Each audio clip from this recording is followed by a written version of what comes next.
Now, so thank you all so much for coming this and being here today at San Francisco General Hospital. For those of you who are at Grand Rounds, I might repeat a little bit of what I said then. So the Evelyn Lee lecture series, and today we're doing a panel, is actually a lecture series that's been going on since 2005. And so the Diversity Committee, of which I'm chair, selects from people who are nationally recognized for cultural issues, diversity, healthcare disparities, and this year selected Helena Hansen, who's just fantastic. If anybody saw her Grand Rounds, they were just amazing.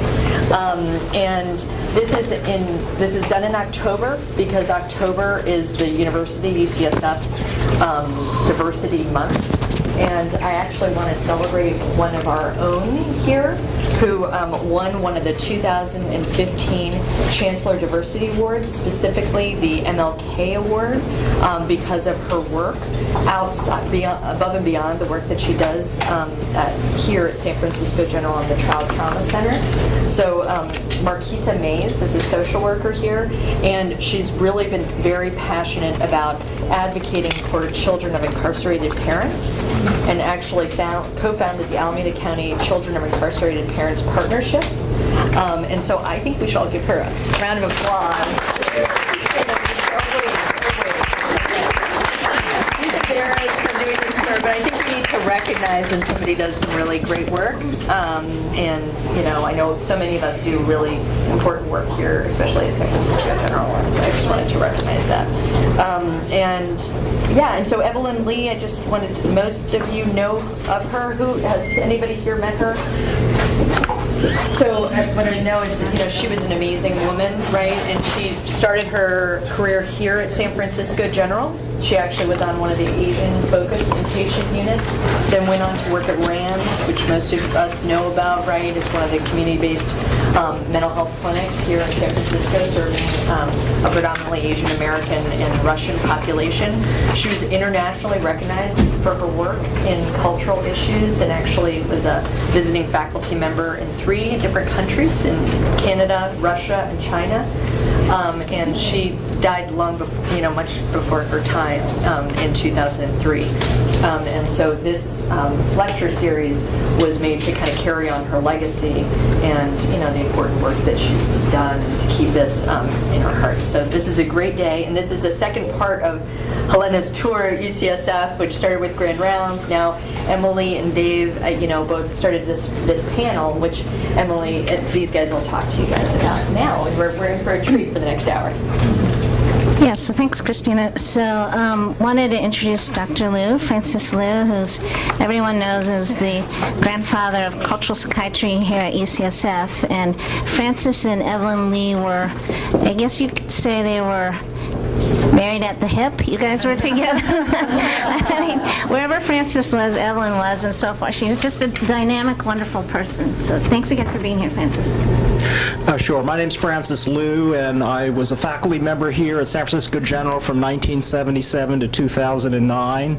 I met Evelyn Lee for the first time in 1980 at the APA annual meeting that was here in San Francisco, and I said, we have to recruit this woman to San Francisco. So she did come here in 1982, and she worked here until 1990 when she became the executive director at RAMS, and she tragically died from a heart attack at age 59 in March of 2003.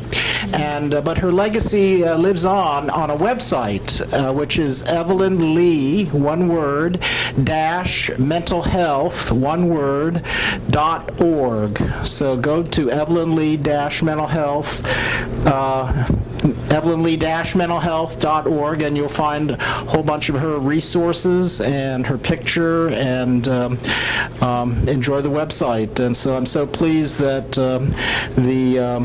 this lecture series has continued her legacy, and to have Helena with us today. So thank you. Thanks again. Yeah, so how can Helena be briefly introduced?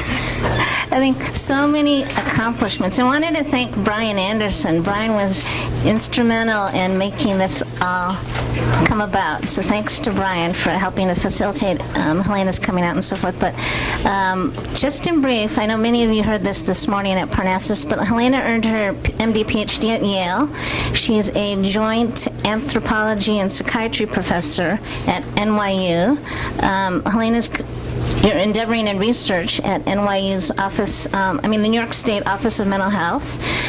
She's completed field work in Cuba, in Puerto Rico, and in Connecticut in terms of substance abuse, faith healing, and Cuban AIDS policy.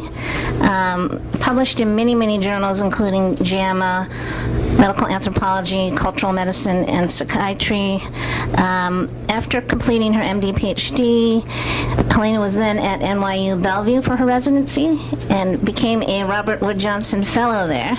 And as part of that fellowship, she produced a feature-length documentary on her work in terms of working with substance abuse in New York City. And it's going to be wonderful being able to see a clip of that today. I think one part that we're not going to have a chance to talk about today is Helena's work in structural competencies. You guys see one of these seminal papers here in structural competency, which I think could make a big difference in how we in healthcare approach stigma, access, healthcare disparities, and so forth. So unfortunately, we're not going to have a lot of time to get to that today, but just wanted to mention that. And many, many awards, many recognitions, K Award, AAD PRT Model Curriculum Award, Robert Wood Johnson Health Policy Investigator Award, many, many awards. But again, welcome to Helena. It's wonderful having you here. And I know that you weren't prepared really to show this clip, but I think we're going to try to have an informal, open discussion with Helena. David will help facilitate, but we wanted a chance to see part of your documentary. And also just around the structural competence, her talk, just so you all know, is taped and so is available at UCSF, and you go into detail about structural competence. And so anybody who wants to watch that, it's available for all of us. Is this something we can access online, or do you have to online. Get it online? The link is on the invitation. Nick can, Or the announcement. And I'll be flyer sending has it out the link. again. Yeah. Oh, super, thank you. It's a tiny URL, very tiny. Yeah. Worry about the microphones, by the way. These are rigged to go to the video cameras, so you're not hearing us amplified. There's a reason for that. This is for posterity. This is for posterity, not for all of you. Unless you go back and you watch this on video afterwards. I think so. Do we want to do the video? She wanted to say some words first about. And should I rip off of these questions? I think we can come back to them. come back to Actually, them? I think we'll come back to them. Yeah. Okay. Thank you for having me. It's really, wow, what a tremendous pleasure it's been. I've learned so much already since 8 a.m. this morning interacting with you. UCSF is this huge center of excellence in all the areas that I'm interested in, social science and medicine and psychiatry and structural and cultural competency, community engaged care. So I feel really lucky to be here. And I don't want to rehash structural competency, except for to say that I made a big pitch this morning that was preaching to the choir for considering social structures, communities, institutions, including those that we don't think of as health sector, but very health relevant, like schools, law enforcement, housing, and public policy as a part of culture.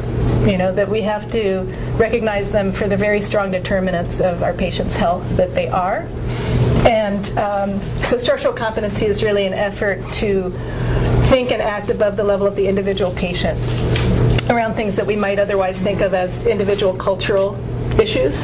So I put that on the table because I'm thinking maybe one way we can look at this clip that I'm going to show is to think about what are some of the structural influences on this woman Camille's ability to get treated for her addiction, and what are some of the cultural circumstances surrounding her struggle with addiction, the context she's living in. I'll give you a little background. I got involved with filmmaking completely by accident.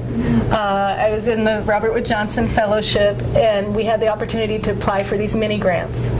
And I was working at Bellevue in the chemical dependency program. And I was surrounded by filmmakers of different kinds because we have this video therapy group there where people tell their narratives and then edit as a group, and it's helpful on so many levels to do it. Speaking to the power of narrative, right? So I got inspired by this group and I said, I'll apply for a grant and I want to do a video version of my work on addiction, pharmaceuticals, and race, and some of the barriers to treatment that are creating these big disparities, particularly with regard to buprenorphine treatment that's similar to methadone in many ways, but in many ways not similar. It's become a very racially kind of exclusive treatment. So I began following 3 patients through the process of looking for addiction treatment in the city. And I also taped, I'm going to be showing that tonight for those of you who can make it to my talk on the racial politics of addiction treatment and the war on drugs that wasn't, quote unquote. I'm going to be showing footage of my interviews with policymakers and pharma execs and addiction researchers there. But what I thought we could do is look at one of the vignettes. This is a rough cut. This is not finished. For those filmmakers in the group, know that this is a narrative in progress. We're still editing. We're still structuring this narrative. But it's about 15 minutes of me following Camille. And before I say any more about her, I thought maybe we could just look at what this vignette hopefully reveals about what she's up against in getting treatment for her heroin addiction, and what her living circumstances are that would bear on her treatment. So let's give this a whirl. This is as much for my benefit as yours. I'm very interested in your response to this cut of the footage. Did I just close the document? Uh-oh. Awesome. I think I did.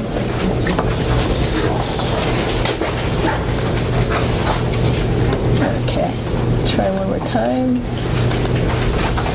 Okay, there we are. Well, I'll see you later. All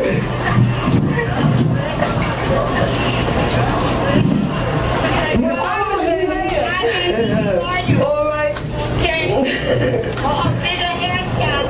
Oh, stop. Oh, I was telling your brother I'm ready to beat you some basketball. You ready? Come on, darling.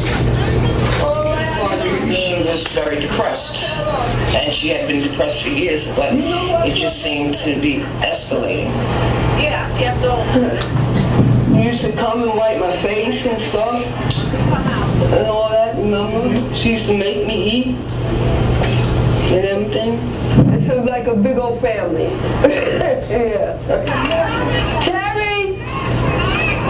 Let me kiss her. She just had cancer and she's good now. I'm hoping I would not slip back into depression and all that. Sometimes I go to slip back there and I do.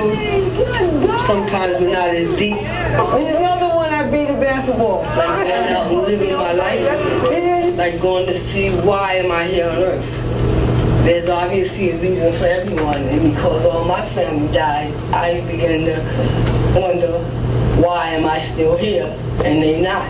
Because none of them did anything but go to church and live by what God wants you to live by, not the extracurricular stuff with substances and things that tear down your body.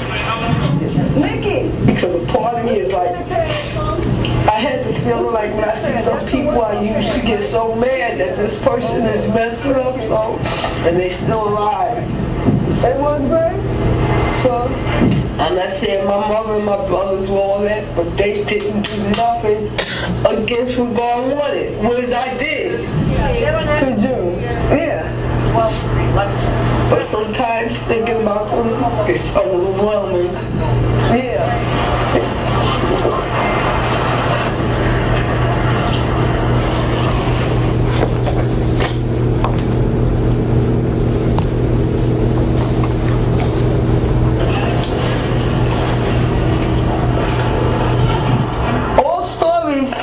A fact.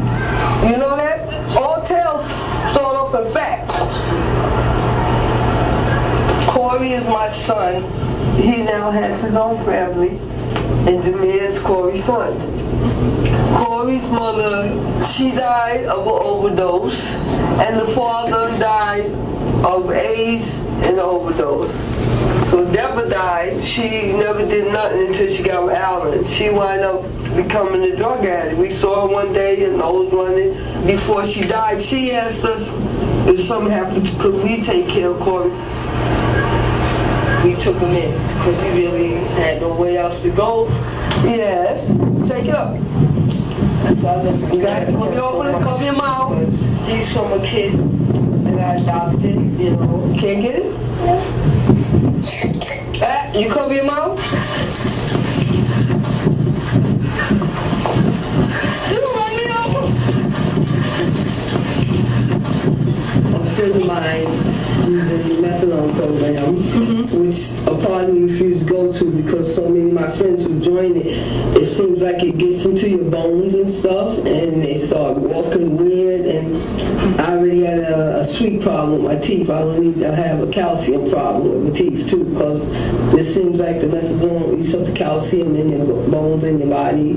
I've seen 2 people get off it. And it wasn't by the help of the program.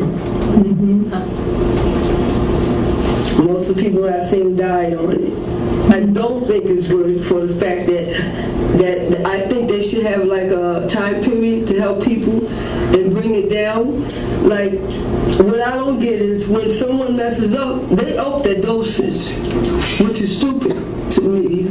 It's just me, and that's just most of the people who take this stuff. They mess up, some of them mess up on purpose because them the ones that still want this high feelings. They obviously ain't trying to get better. If you mess up, I think you should bring it down. And then make the people know if you want to get better or not. These people want this stuff for the rest of their life. You're not trying to get them better. You're just trying to keep yourself a paycheck. That's crazy. Yeah. You're supposed to bring them back to a quality of life. That's no quality of life. She got on it after her mother came to live with us with Alzheimer's. And we needed to spend more time in here with her mother than outside doing other things. So she joined the thing, and I stayed here, and I still was doing it. She's still addicted there, but, you know, it made her feel better because sometimes when you don't have it on your back and you can't move and get up, and we had to do these things, so we had to dress her mother and put her up and sit her down and stuff like that. And she needed her strength more, and it seemed to bother her more than me at that time. And anyway, she's to the point now where she doesn't have to go on the weekends, so they give her bottles for the weekends. Right. So on Friday, she gives me one of them, and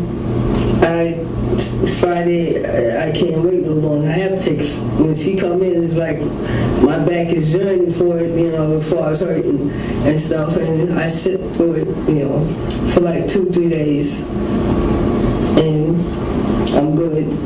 How long does that one bottle of methadone hold you? It depends on how I feel, but usually 3 days is as long as I have enough left to sip again. So what does withdrawal feel like? Oh God, you don't want to go there. You start feeling like you got a film over your body. You start feeling like you're antsy and stuff.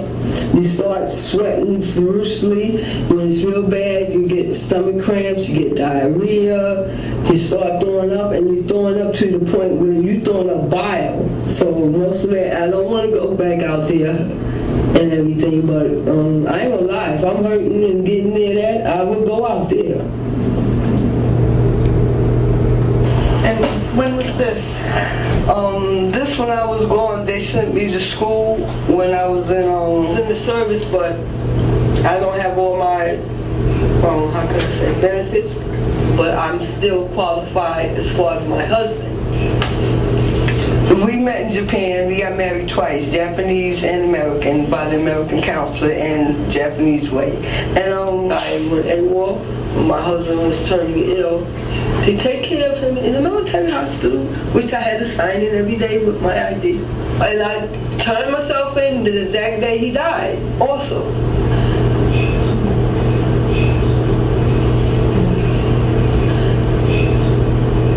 They go JJ sleep. I miss him more than I give a shit about what they say I did. But it's my procrastination that I didn't file the papers to get it upgraded.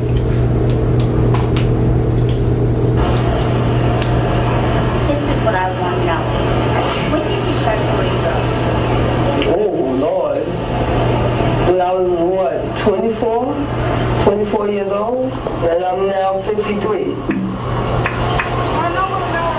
So almost 30 years.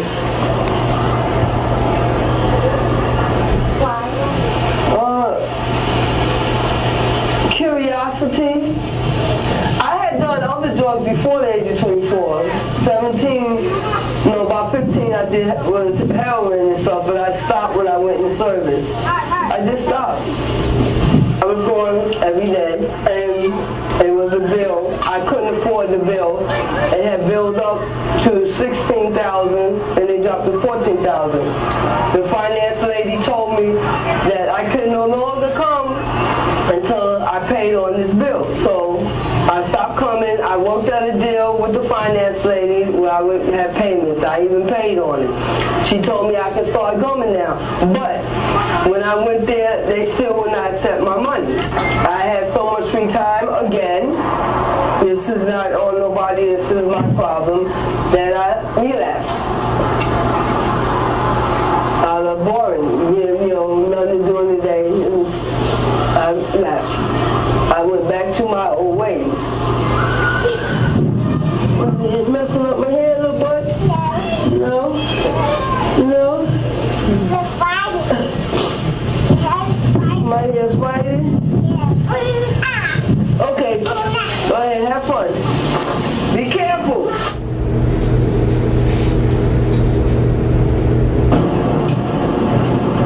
Olivia's twins? It's running. Oh, okay. Well, so, hold on, because Camille, you know when Mary was telling you about a 4-day approval yesterday? That is for insurance coverage. I just want to make sure you understand that. What they do is every 4 days, the program has to get reauthorization. The rule of my destiny, so to speak. That does not mean that it's a 4-day treatment. What you trying to tell me? What I'm trying to tell you is that I think the understanding is that you would complete a rehab because Okay, so go ahead, you're leading up to what? the treatment is probably longer than 4 days. Wait a minute. You saying that, wait a minute. You say it's going to be more than 20, more than that? I mean, this number is not a surprise to you, right? What? Of the 29 days the parent is trying to get approved for you to get into a program. No, not really. I thought I need to go 4 days at least.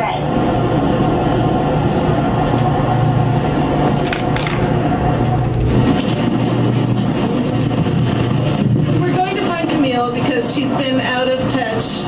Mary has been calling her, I've been calling her. She's been out of touch since we tried to get her into rehab.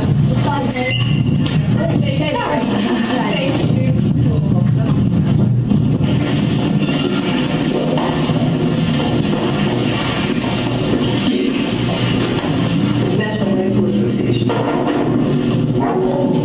That's their company. That's it. Okay. Okay, can you explain to me what happened with the suboxone first time?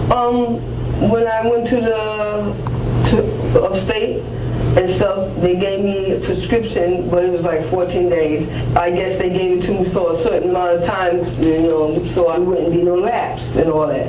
I think I had like enough to that Monday and everything. And since I had no more, and I went there and I couldn't get it, then I got me something that would make me feel better. And I didn't do it every day. I didn't get something every day. I just got it when I got really uncomfortable. So I think I got something like twice in 2 weeks. So 3 times in 2 weeks I did something. But that would last me, I guess, like two on the third days when I would feel real uncomfortable. It's like I try to hold it. Sometimes you feel worse, and it's not always exactly. Sometimes I didn't feel as bad as I did. Then I figure I can, as long as I go to sleep, which I still had the other pills that would help me sleep, I can handle it.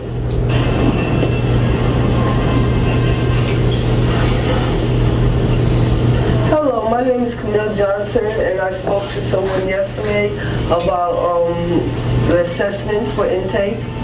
Is there any particular paperwork I need to have? Okay. Thank you. Thank you. Have a good day. No, anything I might have prescribed and my insurance card. I don't care what it's going to take. I just want it done. I just want this process done. And so here we are. Even I think I need more extensive time to get any kind of thoughts of not, relapsing out in my head. There should be no problem with my insurance and everything this time. And when I'm ready to come in to tell them, I told them I was ready, and I promised them I would come. No more cancellations. Told me to be there before 11 o'clock. We're at the corner of Main and Front Street, where the train comes for me to go back home once again without getting nothing accomplished.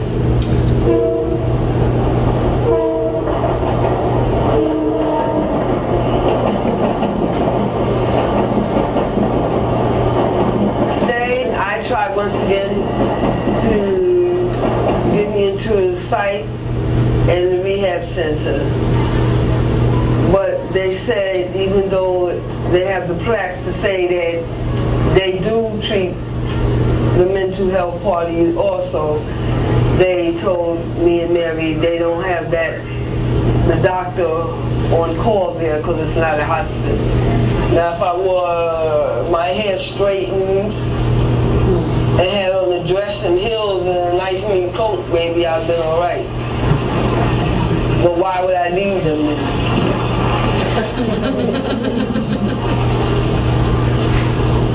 This class shouldn't miss this class.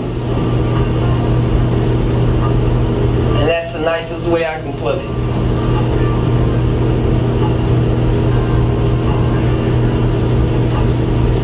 That's the only way I'm going to put it, because that's the way it is. I like not doing heroin no more. I'm fine with that. But if they stop me with the prescriptions and all this stuff because I'm not going to either place,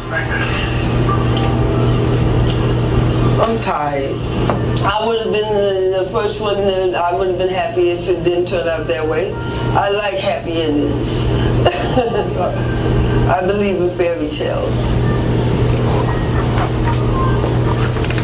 All right. So that's the end of that sequence. Last night here we reported on the steadily growing problem of heroin use and abuse among suburban kids in this country. More on the tragic toll that this... Okay.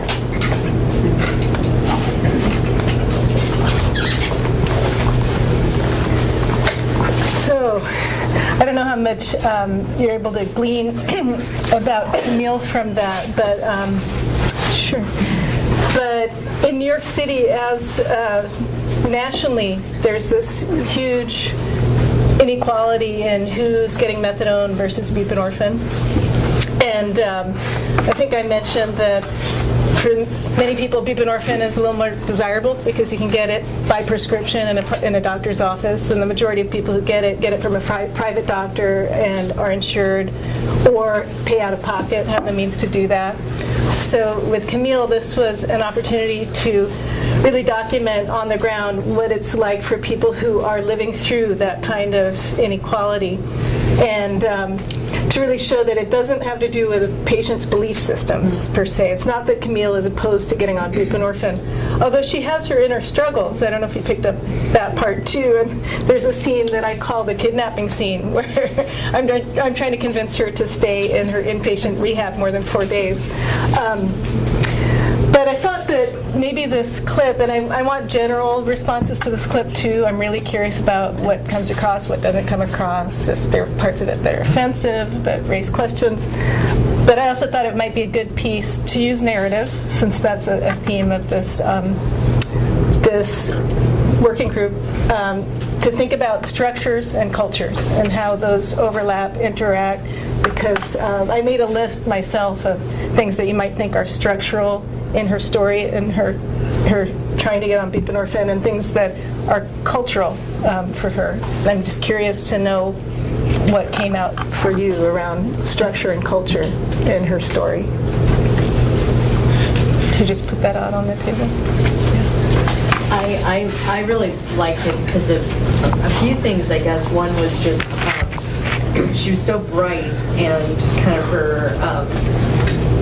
of the lessons that you learn from her. I wish we just did more of this in medicine, like talk to our patients about how we can improve our system.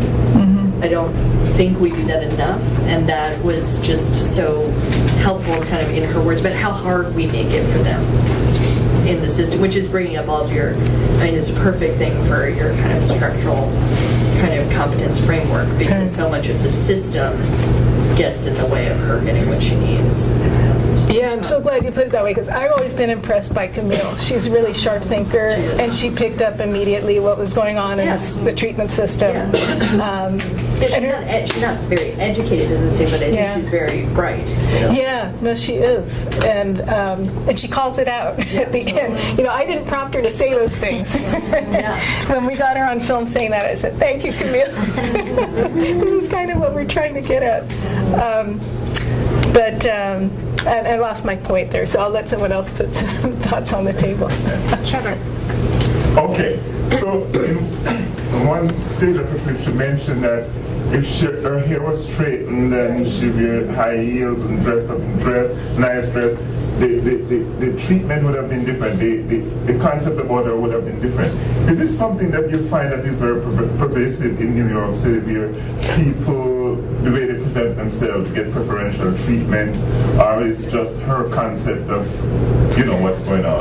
Can I ask you, do you think there's any element of that here in San Francisco when people go for care? Well, maybe not here at SF General. I don't know, because I've not been placed in this situation, so I don't know if that type of, treatment exists where some people start to get preferential treatment. I have not really noticed that since I've been here. I'm from New York, by the way. Oh, you are? Okay. Which borough? Bronx. Bronx. Yeah. Okay. Well, in Bronx, you probably would see some of that. Right. The interesting thing about Camille's story is she's in this weird place in terms of her insurance coverage, where she actually has private insurance. Right. And that was one of our struggles putting this vignette together. It's a very complicated insurance story, and we didn't want to get bogged down trying to explain it. She's not on Medicaid. She has a private insurance that comes through the VA, for which she's eligible through her husband, but she can't get into the VA system because she went AWOL taking care of her husband. And so she's kind of in this in between. There aren't any providers, outpatient providers, that accept her insurance. Her insurance tried to get her through an inpatient rehab to channel her. So a lot of this, it takes her into the private system. So this is what happens when she, who doesn't really belong at this rehab center out in Queens, an all-white neighborhood, when she goes there, on the phone they say, "Welcome, come." And then when she shows up, they say, "Oh no, I don't think we can take you because you have a co-occurring mental disorder." And that's what she's commenting on. Yeah. So she has this interesting situation where she's going from private to public systems looking for care, and not everyone gets to go between those systems. I just think what was struck out for me was the fact of cultural concordance, and the fact that demographics played a huge part in her not being able to get the services. And I love to study communities. So if you have services available in a community that has people who look like her, she'll be able to access it from people who are readily able and willing to give the services to her. Right. But instead she has to go across town, and she would have to put on this face that is not her face in order to gain the services, which is, to me, psychologically doesn't work. Because the biggest thing about recovery is being yourself and bringing out that inner self. So I just thought it was really paradox. That's incredibly well put. And then there are all these other things, like, I don't know if you picked up, she's actually in a same-sex relationship, and she's raising this adoptive grandchild. And so she's in this community that has a kinship structure, that's there for survival. She describes the HIV epidemic, the way it decimated her neighborhood. So there are all these specific things to the way that she lives. And the way that people see family may be very different in Queens in this private clinic. Exactly. They may not acknowledge her partner. They may not acknowledge that she's a grandmother who's child rearing. There are all these different layers. So that's such an excellent point, to get care where you are with people who understand those elements, and what impact it has on your recovery is so crucial. As many doctors as there are in Manhattan, there is not a single buprenorphine provider who would take her insurance. And that says a lot. And there are very, very few Medicaid accepting buprenorphine prescribers. Not a surprise. Yeah. There seemed to be more to the story with her husband passing away and her going AWOL, and I couldn't help but think that even back then, when that there were probably some structural issues in place that got in the way of her getting the support she needed to be able to take care of her husband, the grief support after his passing, how that might have impacted her substance use and consequential addiction. So I was thinking even at that level earlier on that there might have been some systemic issues that... I think that's a good pickup. And there's so many layers to her story, like all the trauma that she describes, all of her family members dying, her shame, the fact that she still goes to church, and I'm not sure that the church she's in realizes that she's in a same-sex relationship. They certainly don't know that she's using heroin. So there's all this shame around it. So there's trauma, shame, so many things to negotiate. And I don't know what the barriers were to her taking care of her husband, but certainly the military is a place that's not known for its cultural sensitivity. So you bring up a really good point, that these are all the things that she has to contend with in her recovery. I think what impressed me was her tenacity to get clean, and also her tenacity to continue against all these structural barriers, and she's still hopeful. I mean, she's still reaching out, because we know that there's a lot of people that would just I'm out of here, it's like, forget this. Yeah, and one thing that this clip doesn't show is my asking her if she thinks I've done more harm than help too, because I was directly involved in trying to get her these appointments, and repeatedly she would be rejected at these places. So I began to really question myself and my role. The update with Camille is that she's actually in a methadone program. After all of this, she ended up in a methadone program. Fortunately, it seems to be a good one, where she really likes the therapy groups. She's doing really well. She's gotten into shape. She's biking all over the city now. So in that sense, it's kind of, at this point, a happy ending. But it was touch and go for a while. And then the father of the little boy got killed outside of her window halfway through all of this filming. And at that point, I was really worried about her. That was her son, right? Yeah, that was her adopted son. So the father of the little boy got killed. He actually got killed trying to rescue another woman from an attacker. So it's just, this was an incredible story to try to document so resilient. with her. Her strength comes across. It comes across. Thank you for saying that. I'm glad it does, yeah. Sorry, I just was curious where the methadone clinic actually physically is, because one of the striking pieces to me was the part that was already brought up about how much time and energy it took to get to these places, and I just wondered, where was it? It's relatively, it's relatively close to her house. Access was a little bit easier. I mean, I think that this is something that showed, I feel like there's a culture of blame among providers that happens with patients as to why they're late or why they miss appointments. I just felt like that piece just so stoked, because we're not there with them as they try to get through all those barriers. And that I thought that piece was really impactful for providers who were seeing this in particular. That's such a great point. So she got over her fear of being on methadone, which was many levels. And I don't know how many of you have heard this street lore that methadone thins your bones. And I've heard many different theories about where that came from. Certainly people who are on methadone have a lot of tooth decay and injuries, and that may have been from their time using heroin. But so she had fear on that level. She had fear of the monitoring and surveillance and the daily requirements. But she eventually got over that and went, and it was in her neighborhood. So methadone in New York City is actually under-enrolled. There are more slots than there are people who are looking for the service. There's a whole story behind that I won't tell, but it does show how divergent methadone access and buprenorphine access are. Well, just dovetailing on that, the beauty of this approach, I think, is that it's a deeper dive into these issues, whereas from the surface, clinicians and policymakers might think, well, look, we've tried this, we've offered this service, and it clearly doesn't work because these people just aren't motivated, they don't make it to their appointments, they don't come in, so clearly this is futile.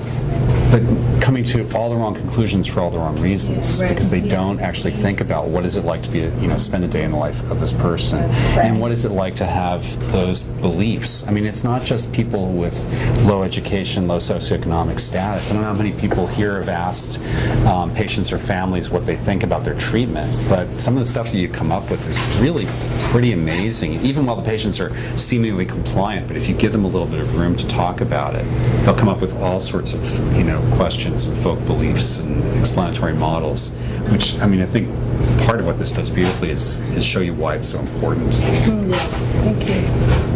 I'm going to try. There were a few people who were going to try and say things.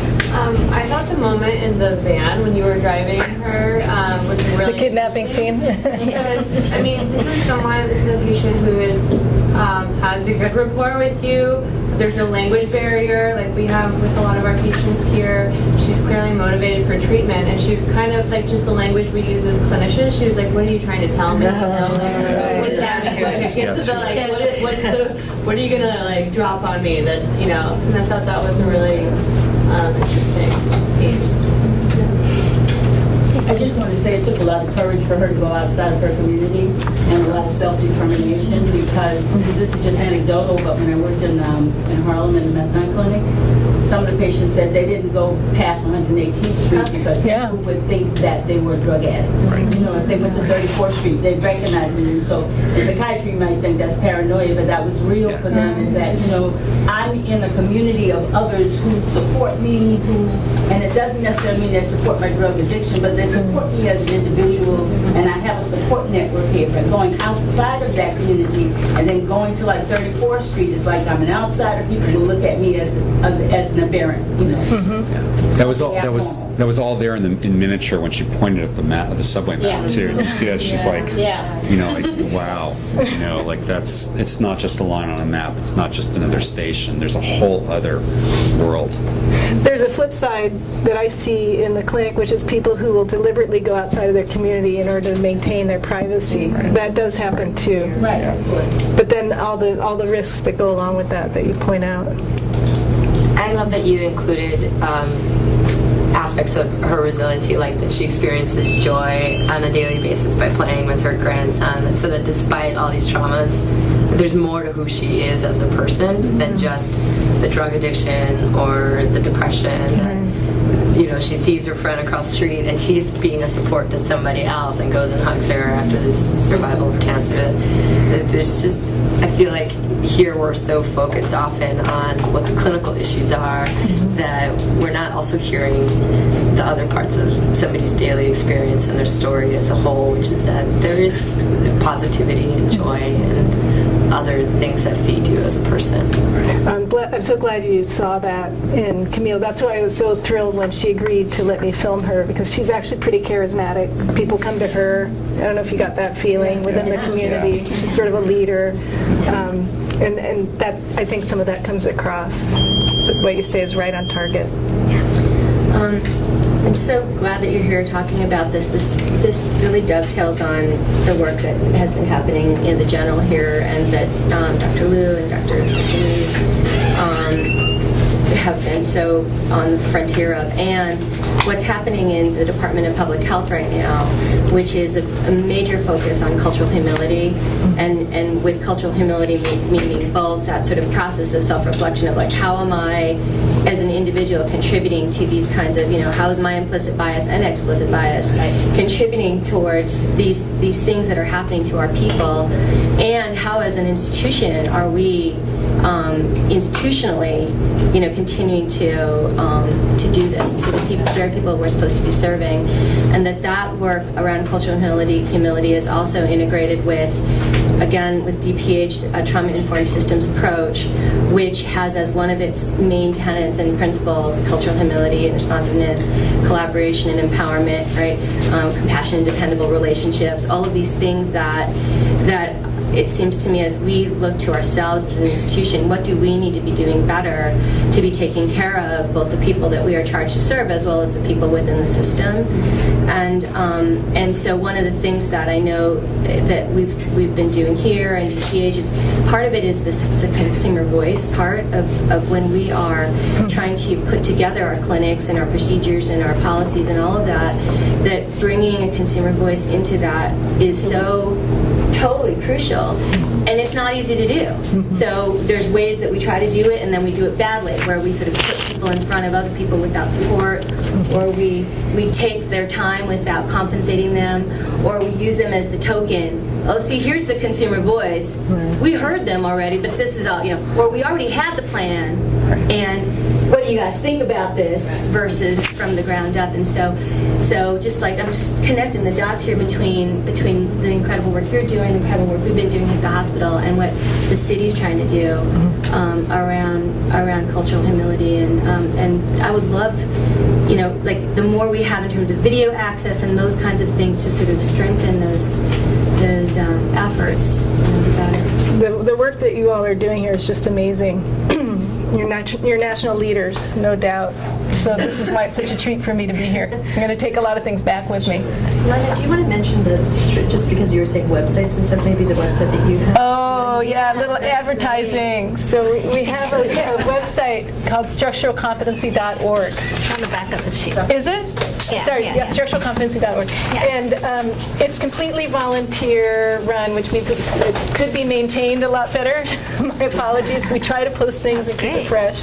But there's an option to join a listserv. I would love for all of you to join, if you possibly could. There's also a link to some like-minded sister organizations. One is based here at UCSF called Health Begins. Have you guys run across that one? It's run by Laura Gottlieb, who works with Nancy Adler, who I think is in the UCSF Psychiatry department. But the idea there is to move care upstream. So to address the institutional policy causes for a lot of health disparities. So they're very like-minded to us. So we're trying to form a national network. That's what we're trying to do. And UCSF is this model. Right here at UCSF, actually there are courses in structural competency already. And in the coming months, we're going to be posting materials from those courses on the website and trying to build up more of a resource bank. But I'd love for you all to join the listserv. I'd love to know how you felt as a provider, because I can imagine the hope, kind of the helplessness that a provider experiences when especially a provider of color, when we're faced with that level of institutional isms that plague our systems, and it's debilitating as a provider. I've found it to be, but at the same time, as a provider, there's this camaraderie between myself and other providers, but then there's also this connectedness between myself and say, Camille, and being in that situation. It perpetuates the kind of illness illness that we kind of pass on because we're treating from a position of in some ways, illness. I mean, the sick system, that's for sure. Yeah. So what a great question. And that's this morning. When I was talking about structural competency, I emphasized that I've learned I can't show stuff like this without having some suggestions and examples for how we as providers can act. Otherwise, it's paralyzing. Like we'll just be totally overwhelmed by what we're up against. But there are so many different ways, small ways, large ways, that we can act. So that's why in structural competency, I really try to emphasize that. Not the fact that this happens and it's so awful. Because I got completely discouraged, and I started questioning whether I had caused many more problems for Camille than I'd helped her with. And some people ask, well, why didn't you just prescribe her buprenorphine? And in fact, I did continue her prescription at one point. But I knew that she needed to have a support network. She couldn't just have a script. She needed a program. And that was what was impossible to get. yeah, and that only feeds her for a day. Yeah. You have to provide the avenue so that she can feed her life. And there's this one scene that we cut out of me on the phone calling her insurance company and trying to get authorizations, like, okay, time 0, time 20 minutes, time 40 minutes, time 3 hours. It was outrageous, and I just kept asking myself, like, I'm devoting myself, I'm an MD, I'm on the phone full-time trying to do, what happens to your average person who doesn't have that? I mean, it's unbelievable. And then you add the language barrier. And the language, and they're sick too. A lot of times, you can't advocate when you're sick. You're not feeling well. I just have a question. I did want to understand what the barriers are to buprenorphine treatment in New York, or I guess New York City, and I'm wondering why does the Department of Public Health provide buprenorphine as an alternative to methadone? And if she has insurance, you'd think that she could just show up with their insurance card and pay for it. Yeah, you would think that. It's not that logical. No, there are very, very few public sector buprenorphine providers in New York. That's the major barrier, because the state Medicaid program does pay for buprenorphine. So insurance for Medicaid patients is not the barrier. The barrier is providers. They have to go through an 8-hour certification process. It's a long story, which I'm going to tell tonight at 5 o'clock, if any of you can make it, at Parnassus, about how that came to be, that it actually was a deliberate effort to limit buprenorphine, because there was a lot of resistance by the DEA and other agencies to making it available in private offices. So basically the idea is a deal was struck to limit access to buprenorphine. So there are very few certified providers, very few public sector doctors are going to take 8 hours out to get certified to get even more patients. Doesn't work that way. So that's the main barrier. You think the clientele might be a deterrent? Yeah, and they're providers who don't want to see a bunch of opioid-dependent patients.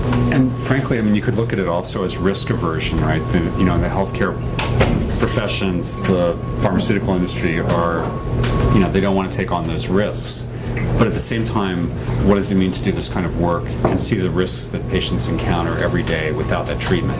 Well, it's so counterintuitive because buprenorphine has a lower abuse potential than methadone. Right. And people are going to die from methadone. Well, that's one of the beautiful things I thought that you taught us this morning is just the role that we play as, mental health providers, the voice that we can play to advocate locally for changes to the structure of the system so that it's different, because it doesn't make sense. Right? It's just so counterintuitive. I think we're almost out of time, which is incredible. Anyone want to have a last comment? I feel like we should often do that. Any suggestions for me as I go forward with editing this? Don't lose faith. I just wanted to say thank you. I thank you so much for bringing this here. I went through a lot of emotions going through it because I feel like deja vu. It's like I've been at this for a while, and you sort of think you fixed something 25 years ago. Gosh. And then you realize it's not fixed, but it's important that there continues to be new ways to look at it, new people to come, and you have to keep going at it until it gets fixed. So I felt both sad and very hopeful. So sad that I have to look at this again, but hopeful that people still are going to have enough to go forward, and that we have to do what we have to do to fix the structural and the individual problems that keep people. Very well put. Yeah, this morning I talked about structural humility, which is kind of the counterpart to cultural humility, and that this work is so slow. It's so worth it, but it's slow and it requires not only time, but a lot of partnerships, a lot of effort. And it's not new. I mean, what you're pointing out is people have been working at this for decades. If you really want to change something, or you really think it's going to take more than just one hit at it. If it's easy, then you can take one hit, been there, done that. But if it's difficult, which all this is, we have to keep doing it. Well keep put. doing it. Keep doing it. Thank you.